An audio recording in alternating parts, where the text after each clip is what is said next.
시험에는 뜻이 있다. 시험에는 뜻이 있다라는 제목으로 하나님 말씀 증거하도록 하겠습니다. 오늘 본문은 사울이 사무엘에게 기름 부음 받고 난 다음에 이제 왕 되기 직전의 상황입니다. 핵심은 이제 새 사람으로 변화가 되었다 이런 얘기죠. 이제 미스바에 가가지고 왕으로 이제 등극하기 전에 중간 스토리라는 것입니다. 여기서 오늘은 우리 사도행전 2장에 나오는 말씀과 거의 같은 하나님 백성으로서 쓰임받기 위해서 준비되는 과정들과 하나님이 어떻게 일하시는지 그런 것들을 볼 수 있습니다. 오늘 세 가지로 정리를 하겠습니다. 첫 번째는 하나님의 섭리가 있다라는 거예요. 오늘도 성령의 임재가 있으면 나타나는 현상이 변화가 있고 또 연결시킨다 그랬죠. 그러니까 연결에 있어서 중요한 건 섭리예요. 하나님의 섭리가 있다라는 것입니다. 오늘 1절을 보십시오. 이에 사무엘이 기름병을 가져다가 사울의 머리에 붓고 입 맞추고 또 그 기업의 지도자로 삼았다 이렇게 얘기하는 것들이 쭉 나옵니다. 그 기름 부었다는 것은 성령을 상징하는 거거든요. 성령의 기름 부음이 있었다. 입맞춤이라는 것은 축복입니다. 그래서 선지자가 왕에게 입맞춤을 줬다. 또 기도해 줬다. 하여튼 온갖 축복과 은혜를 부어 줬다 그런 얘기죠. 기름 부음이라는 것은 우리 구약에 보면 세 종류의 사람에게 기름 부었다 그러죠. 하나는 왕, 제사장, 선지자. 그리고 기름 부음 받은 자라는 말 자체가 히브리어로 메시아예요. 메시아. 그게 그리스어로 그리스도고 크라이스트. 그러니까 예수 그리스도 그러면 예수 메시아다 그런 뜻이에요. 예수 메시아. 그 뜻은 뭐냐면 기름 부음 받은 자다. 그런 뜻입니다. 그러니까 왕으로 세움 받았다. 딱 둘밖에 모르는 일이에요. 사무엘과 사울 둘밖에 모르는 일입니다. 근데 사무엘을 만나게 된 과정을 한번 보자는 거예요.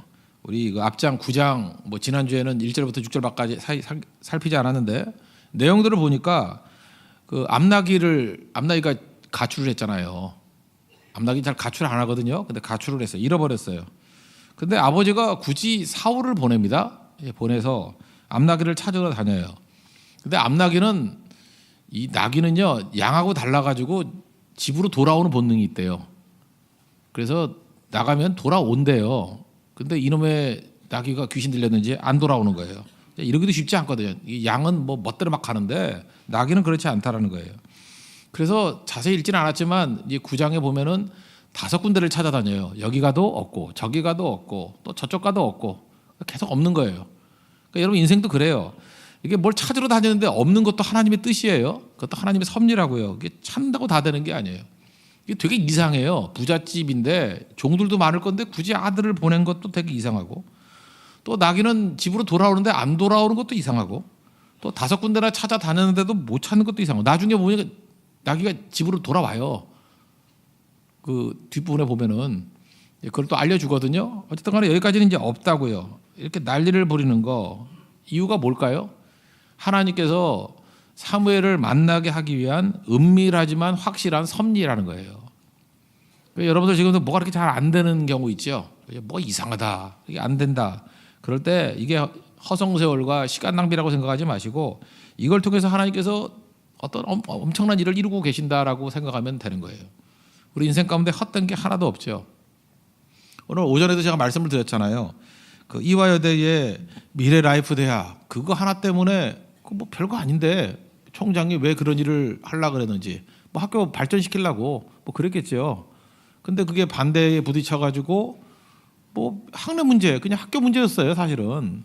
근데 그게 불거져서 지금 대통령을 내려와야 된다 이렇게 할 정도로 국가적인 큰 문제로 이렇게 확전됐잖아요. 그 이유가 뭘까요? 저는 그 배후에도 하나님의 손길이 있다고 생각해요. 우연이 아니에요. 지금 이거 하나 보라는 거예요. 우리 인생에 있어서도 이런 일이 벌어진다라는 거예요. 아주 사소한 일, 아무것도 아닌 일들이 벌어져서 이런 일이 벌어진다는 거예요. 여러분 우리가 요셉 같은 사람을 한번 봅시다. 아까 이제 모르드게 봤으니까 요셉의 일생에 있어서도 그게 우연입니까? 사실은 형들에게 팔려간 것도 우연 아니죠. 애굽에 보낸 거고 보디발의 집에서 충성을 다했는데 감옥에 간 것도 하나님 보낸 거죠. 감옥에 가야 범터를 만나지, 그죠? 그리고 그 꿈 해석해줘가지고 나갔는데 술 맡은 간원이 또 잊어버린 것도 그것도 또 하나님의 인도하심이죠. 그러니까 여러분이 머리 나쁜 거 괜히 한탄하지 말래요. 잠깐만 잊어버리게 만드는 것도 하나님이 다 뜻이 있어요. 그러다가 또 2년 있다가 또 생각이 나잖아요, 그죠? 그래서 다 모든 것들이 다 우연이에요. 세상에 이런 우연이 어디 있어요? 척척척 맞아떨어져가지고 정확한 타이밍에 바로 앞에 서게 되고 30살에 애굽의 총리가 되게 되잖아요. 이 모든 것 가운데 하나님의 손길이 있죠. 연결시키잖아요. 여러 가지를.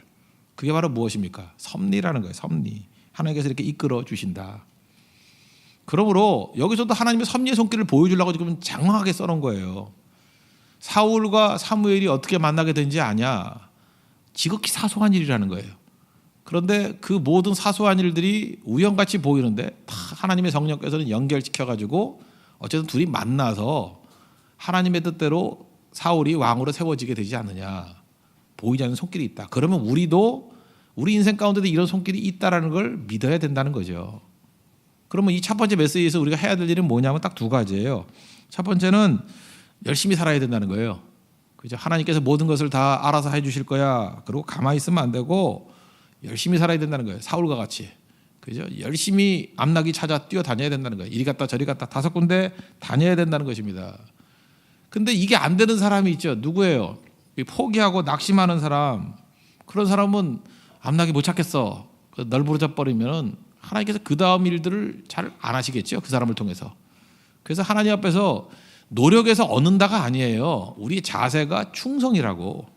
내게 닥친 문제에 대해서 충성하는 모습이 반드시 있어야 된다는 거죠. 최선을 다하는 모습, 그 다음에 우리 정성껏 뛰는 모습, 그런 게 필요하다는 거예요. 사실은 누가복음 5장에서 베드로를 예수님의 제자로 뽑을 때도 마찬가지죠. 여러분 그 그물질을 하는데 고기를 잡는 게 쉬워요? 못 잡는 게 쉬워요? 잡는 게 쉽지. 잡을 때 재밌잖아요. 근데 밤새도록 그물질해도 고기를 한 마리도 못 잡았대요. 못 잡았는데도 불구하고 밤새도록 할 수 있다라는 거, 이거 보통 사람 아니죠. 지독한 사람이에요. 그죠? 열심과 노력이 있는 사람이라고요. 그래서 실패한 그 베드로에게 오신 거잖아요. 밤새도록 그물질하는 베드로, 자포자기 안 하는 베드로. 그리고 그에게 깊은 곳으로 가서 그물을 던지라, 한 번 더 하라 그랬더니 또 하잖아요. 이게 널브러진 사람한테 시키면 안 해요. 근데 이걸 믿음이라고 볼 수도 있지만 이 사람의 성향이에요. 그죠? 열심히 매달리는 사람, 그런 사람에게 하나님께서 은혜를 주신다는 거예요. 그런 사람을 사용하신다는 거예요. 그랬더니 그물이 찢어질 정도로 잡히고 거기서 예수님의 영광을 보게 되고 내가 사람을 취하리라. 그래서 하나님 앞에 쓰임 받는 인생이 되더라는 것입니다. 이거 뭐 거짓말이라 그러는데 뭐 옛날에 그런 우화도 있었잖아요. 개구리가 뭐 우유에 빠졌더니 계속 허우적댔더니 그게 버터가 돼가지고 뭐 올라왔다며. 그러기 전에 죽어요. 그러기 전에. 근데 그 믿자고 그냥 그죠? 버터가 되던, 버터 맛있잖아. 그죠? 이렇게 막 하면은 버터가 되더라. 막 저으면은 껄쭉해질 거 아니에요. 그죠? 예, 그런 얘기가 나올 정도면 무슨 얘기예요? 그러니까 열심히 하라 그 뜻이죠. 그 메시지만 붙들면 되겠죠. 열심히 하라고. 그러니까 사울의 이런 최선을 다하는 모습, 이게 섭리 안에 살아가는 하나님의 백성의 모습이라고요. 이거 뭐 신명기 32장에 나오잖아요. 새끼 독수리 얘기. 어미 독수리가 둥지에 있다가 새끼 독수리를 밀잖아요. 이제 떨어뜨린다고. 그러면 처음에 날 수 있어요, 없어요? 못 날죠. 퍼덕퍼덕 대다가 그 밑에서 받아주고, 또 밀면 퍼덕퍼덕 대다가 받아주고. 몇 번 하는지 모르겠어요. 수차례 반복하고 난 다음에 날게 되죠. 날개 힘을 받아가지고. 근데 엄마 속 터지게 만드는 새끼 독수리는 뭐예요? 엄마를 너무 믿는 거예요. 믿음이 너무 좋은 독수리예요. 나를 잡아줄 거야. 그래서 통닭같이 뚝뚝 떨어지면 엄마가 상처 입어요. 그죠? 뭐 이런 놈의 통닭이 다 있나 그러고. 그때의 새끼에게 필요한 게 뭐야? 날 수 있고 없고의 문제가 아니에요. 결과의 문제가 아니에요. 우리가 해야 될 일이 뭐죠? 죽어라 날개짓 하는 거예요. 죽어라 날개짓. 그 날개짓에서 날고 못 날고는 둘째 문제예요. 그렇게 날개짓 해야 근육이 생겨서 나중에 날게 된다니까요. 하나님께서 여러분들에게 그 날개짓하게 만드는 일들이 없을 것 같습니까? 있죠. 지금 사울이 5차례나 돌아가면서 암나기 찾아다니는 것은 일종의 날개짓이에요. 베드로가 밤새도록 금을 던진 건 일종의 날개짓이라고. 그 의미 없는 거 아니에요. 그게 굉장히 귀중한 거라고. 여러분이 해도 기도해도 안 되고 기도해도 안 되고 기도해도 안 되고 언제까지입니까? 그게 무의미한 게 아니에요. 거기서 여러분이 근육이 생기는 거예요. 신앙의 근육이 생겨가지고 하나님께서 한 방에 끝내줘요. 그죠? 이거다 하고. 근데 그 과정은 반드시 필요한 거라고. 그게 섭리예요. 섭리의 과정들. 그러니까 두 번째 깨달은 건 뭐예요? 열심히 노력해야 되고, 두 번째는 사건에는 하나님의 뜻이 있다는 걸 믿어야 된다는 거예요. 그죠? 시험에는 뜻이 있어요. 모든 사건에는 뜻이 있다라는 것입니다. 그래서 내가 만나는 사람이 의미가 있어요. 내가 만나는 사건에 의미가 있어요. 여기 등장하는 게 기스, 아버지가 나오고 사울이 나오고 종들이 나오고 나귀가 어디로 갔나, 이런 모든 것들이 의미 없는 게 아니에요. 다 의미가 있다라는 것입니다. 그래서 여러분이 뭘 하든 간에 충성을 다해서 해야 돼요. 충성을 다해서. 그죠? 율동을 해도 충성을 다해서 해야 되고 앞에 나와서 이렇게 찬양을 해도 충성을 다해야 되고. 여러분 지금 그 이수 자매가 그 청소년부에서 있죠 지금 노래 불렀잖아요. 만약에 이 자매가 또 세계적인 가수가 될지 알아요? 그래서 여기서 찍었던 이 동영상 요게 옛날 시절에 이렇게 떴다 뭐 말하면서 다 저도 믿어지진 않지만 하여튼간에 그런 게 벌어지지 알아요 또? 모르는 거라고. 그래서 어디서 시작되는지 몰라요. 하여튼 하나님께서 이끌어 주시는 일들의 가운데는 지극히 작은 일 무시하면 안 돼요. 이게 굉장히 중요한 거구나. 그죠? 여기서 역사가 벌어지는 거예요. 우리 암송대 나가가지고 이렇게 성경 암송하는 사람 있죠. 그 암송했던 그 말씀 그 하나가 그 인생을 뒤바꿀 수 있어요. 그 인생 가운데 마지막에 설명할 때 그때 그 암송대에 나가서 그 외웠던 그 말씀이 내 인생의 뿌리가 되고 거기서부터 내 인생의 답이 되고 그때 그 만남 속에서 좋은 사람들 만나가지고 하나님의 뜻을 이루게 되는 계기가 되었다. 이렇게 될지 모른다고. 그러니까 하나도 허틀어 보는 게 아니에요. 다 귀중하게 여길 줄 아는 거. 사소한 게 없어요. 그걸 우리에게 보여주고 있다는 것입니다. 작은 거 무시하지 마십시오. 뭘 하든지 최선을 다하고 충성을 다하는 모습이 있어야 된다는 것입니다. 이게 중요한 거죠. 한나 또 얘기하고 싶네요. 한나 애기 못 낳아서 고생하고 이제 분인 나에게 맨날 핍박당하고 그랬잖아요. 한나가 뭐 했어요? 최선을 다했잖아요. 하나님 앞에 기도하고. 자기는 아기 낳게 해달라고만 기도했어요. 근데 알고 봤더니 그게 아기 낳게 해달라고 하는 기도가 아니라 이스라엘의 왕국을 시작하게 되는 토대가 되는 기도였어요. 거기서 사무엘이 나오고 나중에 다윗 왕국의 기초가 돼버리잖아요. 그러니까 하나님이 사소한 게 하나도 없죠. 그러니까 여러분이 하는 모든 일들이 굉장히 귀중한 일이라고 제발 낙심하고 좌절하고 하지 말아요. 그래서 하나님은 좌절하고 낙심하는 사람들을 사용할 수가 없어요. 왜냐하면 끝까지 가야지 하나님께서 뭘 이루시는데 하나님 이루시기 전에 다 좌절하고 포기해버리면 뭐 딴 말로 하면 뭐 쓰임받지 못하는 거죠. 세상에 그것만큼 불행한 게 어디 있겠어요. 부자 청년하고 똑같아요. 예수님이 제자 삼으려고 날 따라와라 그랬더니 버리지 못해서 못 가잖아요. 그게 사소한 일이에요? 그게 결정적인 문제지. 인생에 그런 바보가 있어요. 그래서 우리가 매 순간마다 지극히 작은 일에도 충성스럽게 쓰임 받아야 되고 합당한 자 되십시오. 어떤 사안에 대해서 하나님이 나를 사용하신다 그러면 노하지 말고 가라고요. 제가 조금 전에 어떤 그 형제로부터 연락을 받았어요. 이제 인도 선교를 가야 되는데 뭐 가족 가운데 한 분이 좀 편찮으신가 봐요. 이게 어떻게 돼야 되느냐. 갑자기 그 얘기를 딱 듣는 순간에 그 생각이 들더라고요. 이거 하나님 앞에 쓰임 받아야 되는데 이것도 시험일 수 있겠구나. 그죠? 물론 뭐 가야죠. 편찮으면 가야 되는 게 맞는 얘기인데 그것도 하나님 물어봐야 된다고. 하나님 이게 과연 어떤 게 맞습니까? 하는 거. 언제나 그래요. 쓰임 받지 못하게 만들려는 마귀의 유혹이 있어요. 항상. 그죠? 사실 지나놓고 뭐 아무것도 아닌데 그때 내가 왜 안 했을까? 뭐 이런 게 있다고요. 그러니까 그때 기도해야죠. 기도가 하나님의 쓰임 받기를 원합니다. 이 절대 사소한 게 아닙니다. 그 사소한 거 함께 쉽게 생각해서 그냥 포기해버리면 나중에 이게 얽혀가지고 나중에 결정적인 거를 놓치게 되는 일들이 벌어질 수도 있다라는 것입니다. 그 인생은 진지하게 살아야 돼요. 모든 게 다 뜻이 있어요. 시험에도 뜻이 있습니다. 하나님의 섭리가 있어요. 하나님이 연결시켜 준다는 거예요. 어쨌든 간에 우리가 어떤 결정을 내리든 간에 하나님 앞에 충성하는 결정을 내리면 하나도 땅에 떨어지지 않아요. 그죠? 그게 변화가 되는 거죠. 뭐 그럴 일은 별로 없겠지만 혹시 알아요?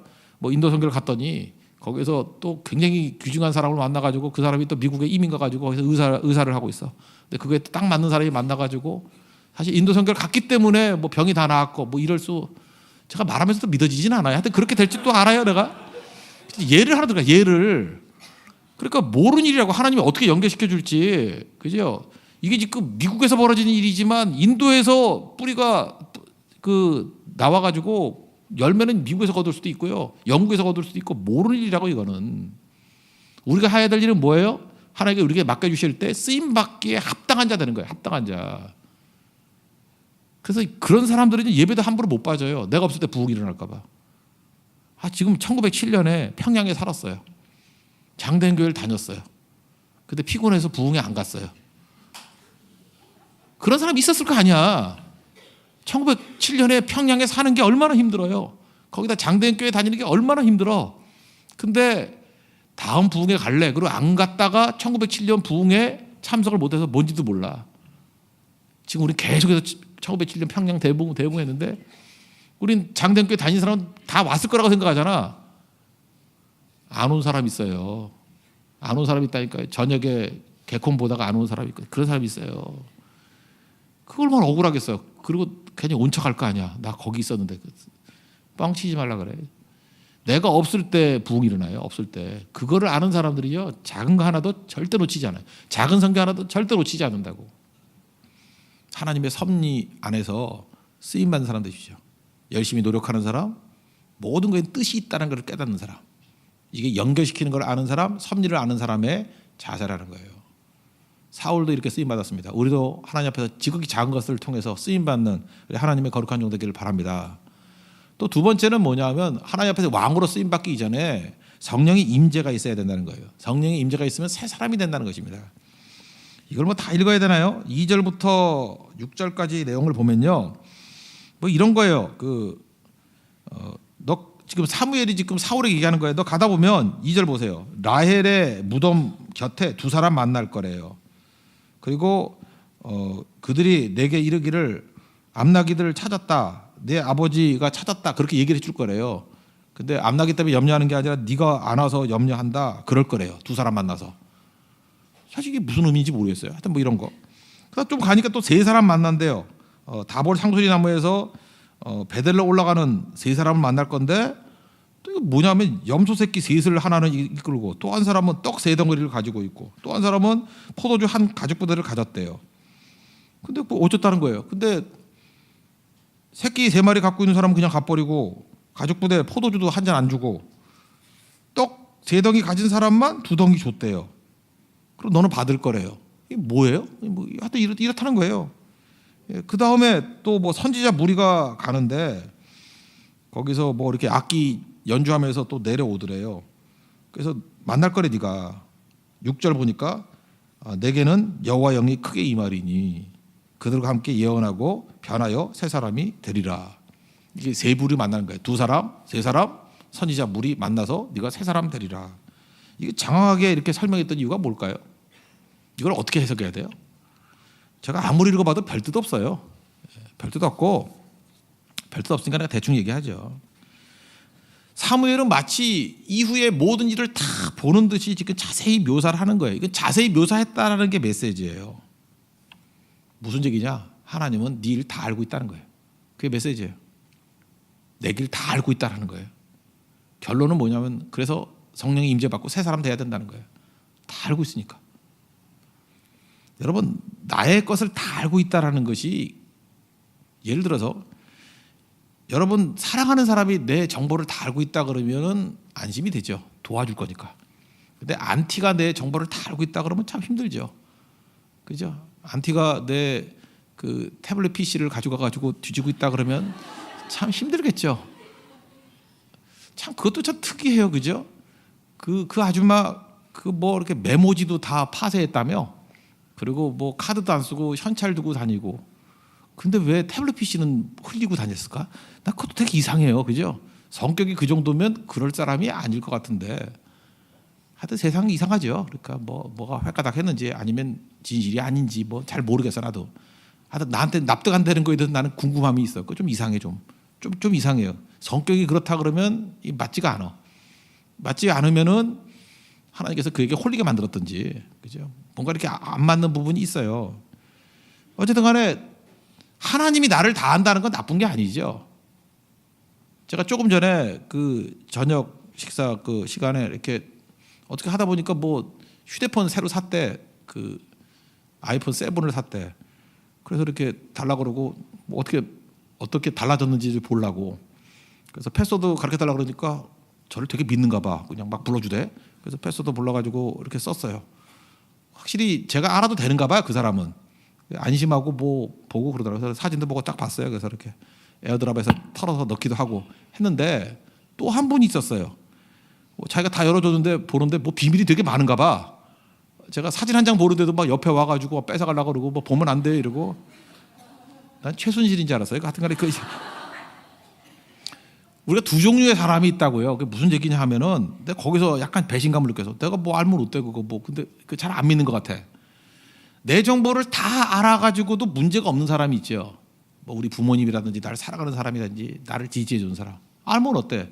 만약에 내 연약함을 안다 그러면 보호해 줄 거고 부족함이 있다 그러면 도와줄 거고. 그렇죠. 믿는다는 게 그런 거 아니에요? 하나님이 나에 대해서 다 안다라는 건 나쁜 거 아니죠. 지금 사울에 대해서 다 안다는 거 아니에요. 네가 만날 사람, 두 사람, 세 사람 선지자 무리 만날 거야. 내가 다 알아.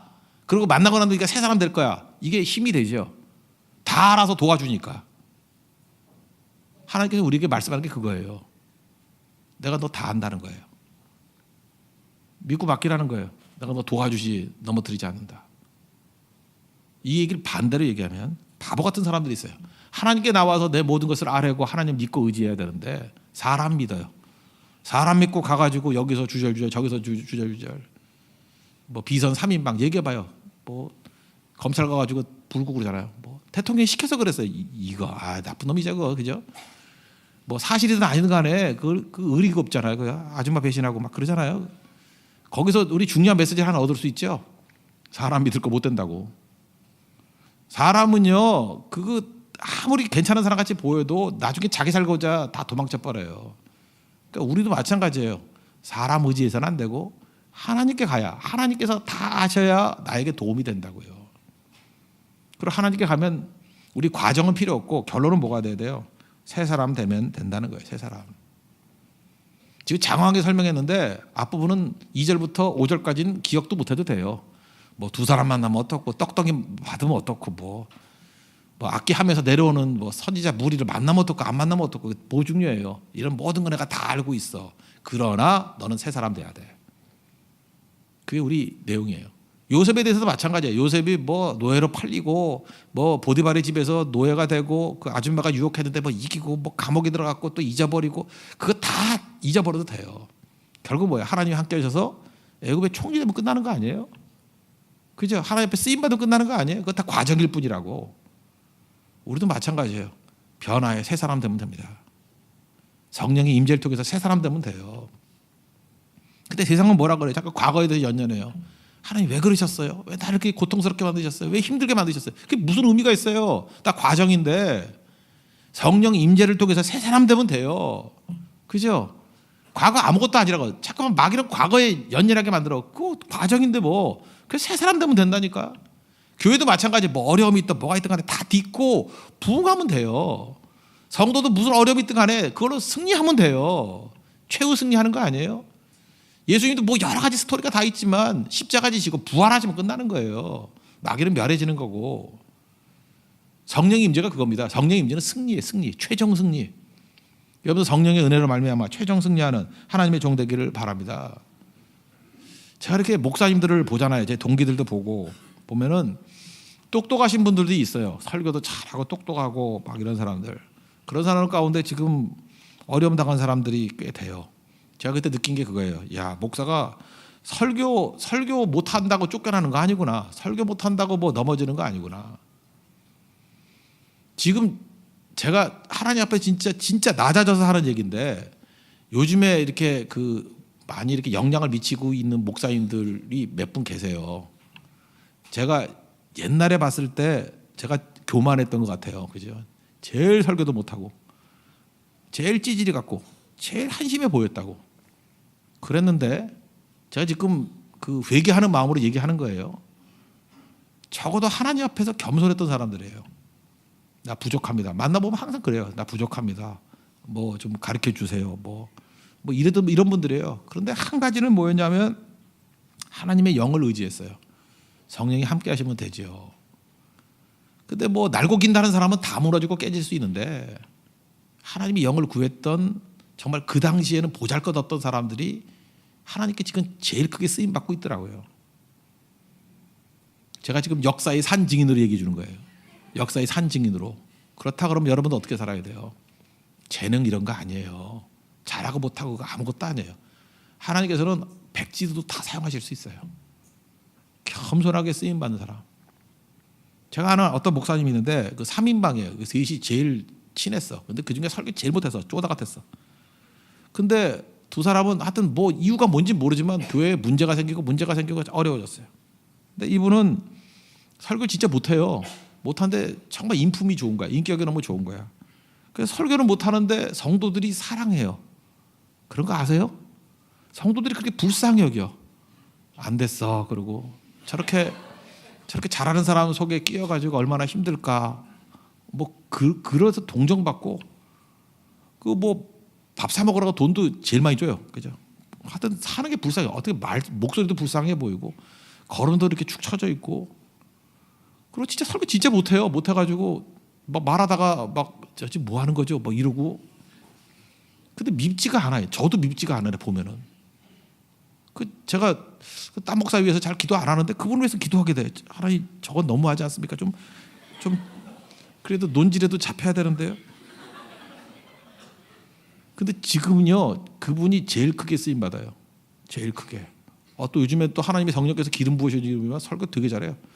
제가 신들 베풀기도 감당치 못하겠어. 너무너무 잘하는 것 같아요. 하나님께서 겸손한 자 쓰시는 거라고. 제가 지금 장황하게 설명했죠. 앞에 얘기했잖아요. 뭐 재능이 있고 없고 잘하고 못하고 다 쓸데없는 거고요. 우리는 도토리 키재기예요. 인간은 뭐 잘나봐야 얼마나 잘나고 그저 뛰어나야 얼마나 뛰어나겠어요. 하나님의 영이 임한 새 사람 되면 끝나는 거예요. 여러분들 아무리 약하다 할 때 새 사람 되면 되는 거예요. 새 사람 되면. 뭐 여자분들 같으면 얼굴 예쁜 게 유리할 것 같죠. 유리해요. 물론 유리해요. 이건 뭐 상상도 못할 정도로 유리해요. 근데 시간 한참 지나 봐요. 뭐 그 아줌마가 그 아줌마예요. 그죠?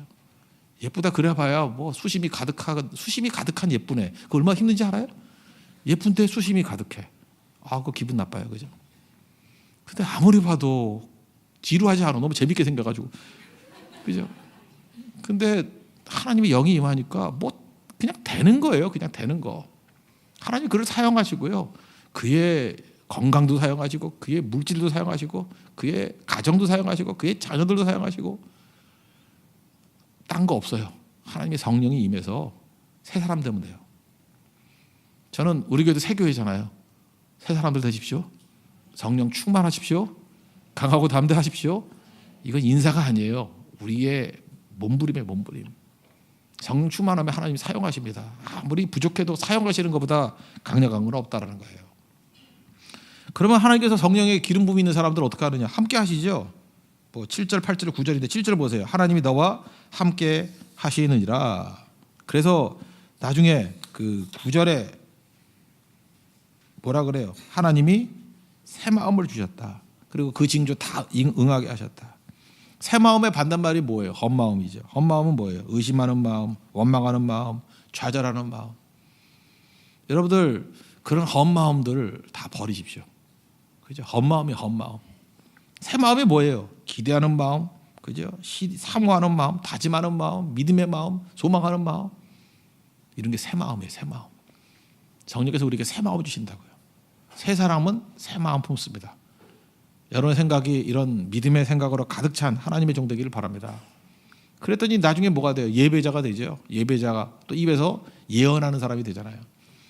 선지자 무리와 함께 했더니 사울이 이렇게 새 사람이 되니까 막 예언이 뭐냐면 하나님 말씀이 막 나오는 거예요. 그랬더니 사람들이 비아냥거리죠. 저거 아버지가 기스 아니냐? 그죠? 아버지가 기스 아니냐? 뭐 한국말로 흠집이고 뭐 그거 아니냐? 그죠? 일본말로 기스고. 그러면서 사울도 선지자 중에 있느냐? 이건 뭐예요? 조롱하는 거예요. 조롱하는 거라고요. 조롱하는 거. 그 뭐 우리식으로 얘기하면 뭐라 그러죠? 뭐 이거 어떤 분이 주석을 이렇게 해놨더라고요. 해가 서쪽에서 뜨겠네 그랬대요. 주석을. 옛날 주석이 그래요. 해가 서쪽에서 뜨겠네 이렇게 주석을 해놨더라고. 이게 말뜻이 그거라고. 사울이 무슨 예언을 하냐? 말도 안 돼. 예수님도 조롱당했죠. 나사렛에서 무슨 선한 것이 나오냐 이랬죠. 우리도 그래요. 새 사람이 되면 사람들이 막 조롱하고 비난하고 그래요. 그렇지만 하나님께서 그를 통해서 말씀하시잖아요. 이게 새 사람 되는 모습이라는 것입니다. 여러분도 성령의 임재를 통해서 새 사람 되는 은혜 역사 있기를 바랍니다. 그러면 어떤 조건이라도 쓰임 받는다는 거예요. 그리고 마지막 세 번째는 그 지혜로운 침묵이 필요하다는 거예요. 하나님보다 앞서지 않는 거. 14, 15, 16절인데 먼저 그 숙부 삼촌이 와가지고 물으니까 뭐 암나귀 찾는 얘기를 해요. 근데 진짜 중요한 얘기 16절 보세요. 사무엘이 말하던 나라의 이름 말하지 아니하니라. 나 왕 된다 뭐 이런 얘기는 말하지 않더라는 거예요. 여기서 할 수 있는 게 뭐죠? 그 입을 가볍게 놀리지 않았다 이거예요. 우리 같으면 왕 됐다 그러면 뭐, 엄마 나 왕 된대 뭐 참기름 발랐어 냄새 맡아봐 뭐 이렇게 자랑질 경거망동 안 했다는 거예요. 그죠? 하나님의 사람들은요 깊은 바다 같아요. 이렇게 촐랑대지 않아요. 깊이 있게, 그죠? 깊이 있게. 그래서 하나님보다 앞서지 않았다는 거예요. 축구 좋아하거든요. 저 축구 되게 좋아해요. 이제 9시부터 토트넘과 아스널의 경기가 있는데 축구 할 때마다 있는 게 옵사이드라는 게 있죠. 옵사이드가 있으니까 재밌는 거예요. 옵사이드의 특징이 뭐죠? 패스를 할 때 그죠? 상대 수비보다 공격수가 앞에 있으면 안 된다는 거죠. 그죠? 뭐 간단히 건 그거예요. 예. 옵사이드. 그러니까 미리 들어가 있으면 안 되죠. 동네 축구에는 옵사이드가 있나요, 없나요? 동네 축구에는 없어요. 왜 없죠? 심판이 없으니까. 옵사이드 있다 그러면 맨날 싸울 거예요. 주먹질하고. 그래서 그냥 하는 거예요. 동네 축구는 너무 편해요. 골대 앞에 있으면 돼. 놀다가 뻥 차서 오면은 속 집어넣으면 돼요. 그러니까 동네 축구는 재미가 없어요. 근데 그 기다림의 인내를 못 해가지고 또 나갔다가 못 넣어요. 그러니까 끝까지 그 앞에만 있으면 기다리고 있으면 찬스가 와요. 예, 그게 동네 축구예요. 그러니까 동네 축구의 특징은 뭐냐면 믿음이 없는 거라고. 이게 뭐냐면 하나님보다 앞서는 거예요. 영적인 옵사이드 하면 안 돼요. 수비수보다 앞서면 안 되듯이 하나님보다 앞서면 안 돼요. 그러면 하나님께서 우리에게 그래요. 넣어도 소용없어요. 영적 옵사이드 그런다고요. 이 사울에게 있어서는 그게 있잖아요. 하나님보다 절대 앞서지 않습니다. 하나님만 바라보잖아요. 이게 꼭 필요하다는 거예요. 그래서 새 사람이 됐을 때의 특징은 뭐냐면 절대 하나님보다 앞서지 않아요. 항상 기다리고 하나님 갈까요 말까요. 패스하는 타이밍을 보면서 그때 움직여요. 미리 들어가 있어봐야 아무것도 아니라고. 여러분 영적으로 옵사이드 범하지 않길 바랍니다. 하나님만 바라고 하나님만 믿고 의지하고 나아가는 믿음의 종 되길 바랍니다. 그래서 예를 들어서 병이 난 분들 있잖아요. 병이 난 분들. 영적인 옵사이드가 뭐냐면 하나님께 구하기도 이전에 병원부터 가는 거야. 난 그거 옳지 않다고 생각해요. 심지어 목사 집안에도 그래요. 기도는 안 하고 병원부터 가고 그게 뭐야 그게. 그죠? 하나님께 먼저 가야죠. 그리고 그 다음에 가야지 옵사이드가 안 걸리는 거죠. 그 옛날에 나온 책인데 그 1, 2, 3 나오고 했는데 이게 뭐 여러분에게 추천을 해줘야 될 책인지 아닌지 모르겠어요. 뇌의 혁명이라는 책이 있어요. 하루야마 시게오라는 일본 사람이 쓴 책인데 이 사람 얘기가 이래요. 여기도 의사분이 많이 계시는데 뭐 내가 한 얘기가 아니라 이 하루야마가 한 얘기예요. 병은 의사가 고치는 예가 별로 없대요. 의사가 고치는 건 20%만 고치고 80%는 못 고친대요. 근데 이 사람이 의사야. 이 사람이 어렸을 때 한의학을 공부했고요. 그 다음에 동경대 의대에 나왔어요. 그러니까 동양과 서양의 의학을 나름대로 다 공부했다라는 거예요. 그죠? 그러면 이 사람이 이제 의미가 있는 게 뭐냐면 예수 믿는 것 같지는 않은데 느낌에 우주의 원리와 DNA 원리가 똑같대요. 우주의 원리와 DNA 원리가 똑같아요. 그래서 창조주를 인정해요. 그죠? 이게 지극히 작은 거의 그 모양과 큰 우주의 모양이 똑같대요. 그래서 내용은 뭐냐면 결국은 의사 너무 이런 거 믿지 말고 창조주 믿으라는 거예요. 창조주. 우리 자체 내 몸에서 이렇게 낫게 만드는 게 있다는 거예요. 그러니까 제가 목사지가 목사의 언어로 얘기한다면 순종하라는 거예요. 믿기만 하면 질병 다 난다는 거예요. 저는 이 책을 읽으면서 딱 한 가지 느꼈어요. 영적 옵사이드 범하지 않으면 건강하구나. 그 얘기예요. 그 얘기. 절대 하나님보다 앞서지 마십시오. 순종할 줄 아는 거. 그때부터 우리가 하나님 앞에 능력 있게 서 있게 된다는 것입니다. 그러기 위해서 필요한 게 뭐예요? 기도 생활이죠. 영적 옵사이드 안 하는 방법이 뭔지 알아요? 절대로 옵사이드 안 당하는 거. 새벽 기도예요.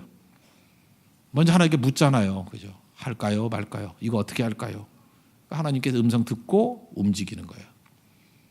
근데 기도는 안 하고 맨날 분주히 이리 뛰고 저리 뛰고 뭐 맨날 급하게 사는 인생들이 있죠. 여기서 불러요, 저기서 불러요. 뭐 일이 너무 많은 것 같아요. 죽어라 이래놓고 세금으로 한 방에 다 날라고 죽어라 이라고 병원에서 한 달 동안 누워 있고 죽어라 이라고 사기 당하고 지금 다 싫어해요. 지금 나 이름도 얘기하고 싶어 이런 사람들 그죠? 다 그러고 맨날 와가지고 머리도 안 감고 안수기도 해달라 그러고 하여튼 그런 영적 옵사이드 범해가지고 힘들게 만들지 말고 참 목회도 3대 업종이에요. 힘들거든요. 이제 그런 거 그만하고 저 좀 편하게 목회 좀 하게 해주세요. 좀 편하게 목회 좀. 새벽기도 나오라고요. 나와서 하나님 앞에 먼저 물으면 목사 찾아올 것도 없어요. 영적 옵사이드 없어요. 그러면 그냥 다 풀려요. 다 풀리고 질서가 잡히고 새 사람 되고 그냥 하는 일마다 열매가 있고 승리하게 된다는 것입니다. 지금 일부러 제가 사무엘 상을 잡았어요. 구약의 얘기나 사도행전 2장의 얘기나 원리는 똑같아요. 똑같다고. 하나님의 성령의 임재가 있으면 연결시켜 주시고요. 섭리 가운데 연결시켜 주시고 성령이 임재하게 되면 새 사람이 되고 하나님이 동행하는 사람이 되고 하나님의 음성 듣게 되고 하나님과 동행하는 성령 안의 사람이 돼서 승승장구하는 인생이 된다. 결코 세상에서 낭비하지 않는 인생을 살게 된다. 그걸 보여주고 있잖아요. 지금도 마찬가지입니다. 여러분도 그렇게 사셔야 됩니다. 하나님 앞에서 새 사람 되는 은혜 역사가 있기를 축원합니다. 모두 다 자리에서 일어나겠습니다. 정결한 마음 주시옵소서. 찬양하겠습니다. 사울도 이렇게 잘 쓰임받는 우리 잘 쓰임받는 종 되기를 원합니다. 우리 찬송 이후에 우리 앞자리 나와서 이제 새벽의 사람 되기를 원합니다. 하나님 사소한 일까지도 충성 다하고 뜻을 인정하는 종 되게 해 주십시오. 그리고 기도의 사람 되게 해주시고 승리케 해달라고 새 사람 되게 해달라고 새 마음 달라고 새 승리를 달라고 우리 간구하는 시간 갖도록 하겠습니다. 정결한 마음 주시옵소서.